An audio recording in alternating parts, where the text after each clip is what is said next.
Good morning, everybody, parents, teachers, ladies and gentlemen, boys and girls. Very good morning to all of you, and a very warm congratulations to all the TIGI Education Award recipients today. The awards recognize and reward your hard work and dedication and success. And I'm sure all the parents must be very proud of your kids for doing well and for being able to get this award today. I hope you'll continue to do your best, and I hope you will win the award again next year and come back again, and we'll see you again next year. Singapore will continue to invest in you and prepare you for the future. In schools, you get a high-quality education so that when you graduate, you can secure good jobs. And even after you start work, Skills Future will support you in lifelong learning to help you stay employable, to help you stay competitive in the workforce. These are big investments, but they are necessary to secure your future and Singapore's future. And especially so in today's fast-changing and very uncertain world. New technologies like AI, robotics, are creating new jobs and exciting possibilities, but they're also reshaping industries and affecting existing jobs. The international environment is in flux. There's a new US administration under President Trump. It's taken a fundamentally different view of the world. It has made dramatic policy changes which have major consequences for the US and for other countries too. Last week, the US announced a radically different approach towards Europe's security and defense, on Ukraine, on NATO, on European security. The US wants European countries to shoulder more of their own defense burden and not rely heavily on the US. And it's forcing governments in Europe to rethink fundamental policies, fundamental assumptions, which they have held for 80 years since the war, that this is the way the world is, that America is going to be there, that they can rely on America, and NATO will keep them safe. That's in Europe. In our part of the world, the US has not yet crystallized its approach to China and whether there'll be a deal or a clash. But I think we can expect them to make drastic changes to what the present policy is, and it will have impact on US-China relations and on us. On trade, which is so important to Singapore, the US has threatened to impose tariffs on its trading partners. They've talked about across-the-board high tariffs, they've talked about reciprocal tariffs, they've talked about using tariffs to threaten other countries on issues which are not trade issues, but where they want some concession from another country. They say, I will impose a tariff on you unless you do what I'd like you to do. And this is going to have impact on trade, on international relations, on inflation. Inflation in the US, inflation in the rest of the world. We can't tell exactly how things will play out and how it will affect Singapore, but we can be quite certain that Singapore is going to be facing quite a different environment ahead, and we must be ready to meet any eventuality, and that means we must be prepared and united. But we don't have to worry, we don't have to fear, we just have to be prepared. And the government has been preparing for situations like this for a very long time. We have good plans which will enable us to move forward with confidence. Plans for this year to come, ahead, and plans for many years beyond this year, stretching beyond. Last week, Prime Minister Lawrence Wong laid these plans out, some of these plans out in his budget speech.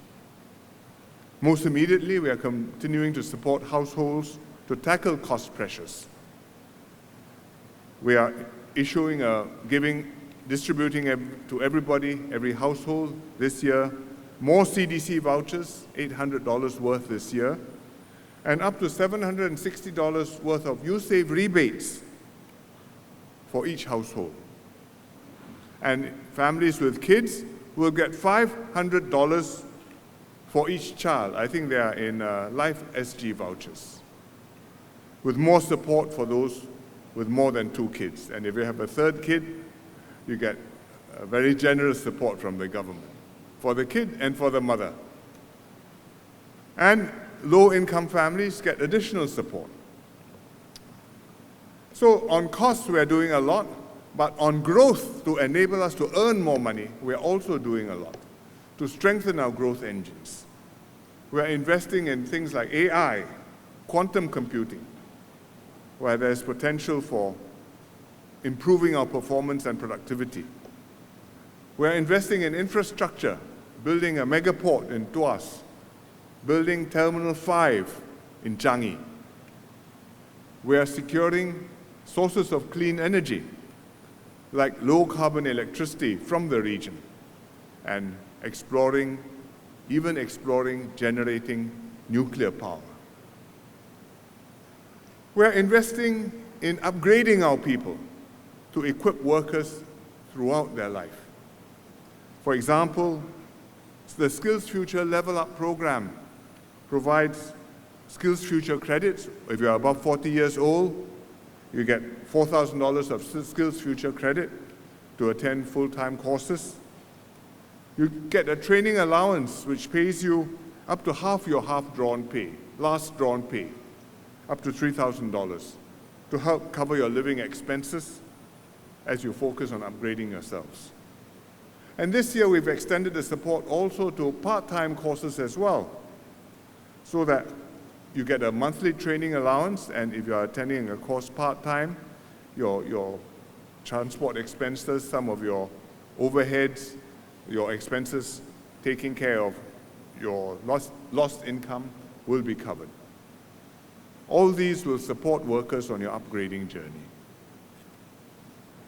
We are also investing in sustainability because we all want to see a greener Singapore and to do our part to protect the planet. We raised the amount of climate vouchers for Singaporeans to buy more efficient appliances. And we are setting aside another $5 billion this year to fund coastal and flood protection schemes so that we can build a more climate resilient Singapore. Weather may be warmer, sea levels are likely to rise, but we keep ourselves safe and free from floods. Most importantly, this is a budget for every Singaporean. It reflects our commitment to nurture a more caring and inclusive society, where those who have done well contribute more to society, where we collectively do more for lower income groups and ensure that no one is left behind. We have a long-standing policy to focus our government help on lower income and the more vulnerable families. And I'm glad that Singaporeans support this. And above this, many Singaporeans are chipping in their own ways, contributing, participating in the SG Share campaign, donating regularly to support communities in need, donating their CDC and GST vouchers to charity if they don't need the vouchers themselves. So this is many helping hands. We all make a difference. The budget is weighted towards lower income families, but better off families also get something, including better off families living in private properties. For example, we get CDC vouchers like other households.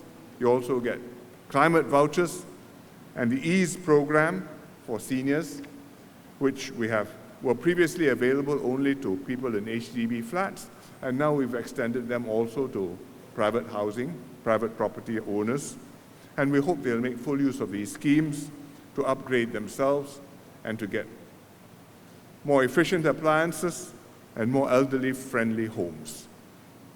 And of course, every adult this year is SG60, Singapore's 60th anniversary, we will all have SG60 vouchers, regardless of your income. And you get $600 or $800 It depends on your age. If you have enough gray hair, you get a little bit more. That's the way we can all progress as one, and everyone can share the benefits of our nation's progress. So, despite the challenges, these government plans means that we can move forward with confidence. But we can't do this alone as a government. It needs Singaporeans to do your part too, to stay one united people, to rally behind a capable government which can govern Singapore well and lead Singapore well, to work together year after year to turn dreams into reality, and to make Singapore continue to shine bright for many years to come. And especially for the students today, this is your future and your task too, because you are our future. And today's awards are a small encouragement to you to keep up the good work, make the most of your time in school and the education you're getting and the efforts of your teachers. Develop yourself, not just in academics, but also in your CCAs, in community service, in character building. Grow up into a good person, an able person, a person who cares, a person who contributes, and a person who will help Singapore to succeed and will join together with your peers, with your friends, with your family, to build a better and brighter future for all of us.